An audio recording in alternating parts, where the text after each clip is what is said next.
Explosion des demandes d'asile en France. Près de 100 000 depuis le début de l'année. C'est un record. À y regarder de plus près, on s'aperçoit que ce statut spécifique de réfugié est très largement détourné de son usage. Il s'agit au départ de protéger des hommes, des femmes susceptibles d'être victimes de persécutions et de graves atteintes aux droits humains. William Molinier, ces migrants qui espèrent obtenir le statut de réfugié ont choisi l'exil non pas pour des raisons politiques, mais plutôt pour des raisons économiques.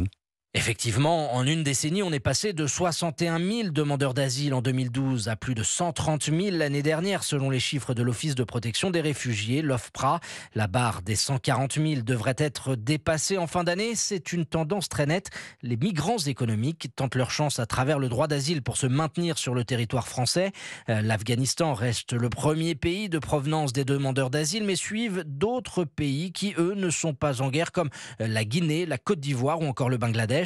La protection est accordée à un requérant sur 3, alors même que les conditions d'octroi sont plutôt larges. Aujourd'hui, l'administration met un peu plus de 4 mois à instruire un dossier, délai qui risque de se rallonger compte tenu de la pression migratoire depuis le début de l'année. Or, tout l'enjeu réside justement dans la capacité à débouter rapidement les requérants qui ne relèvent pas de l'asile pour éviter qu'ils ne se fixent sur le territoire, rendant alors leur expulsion plus compliquée pour l'État. William Molinier du service police-justice d'Europe 1.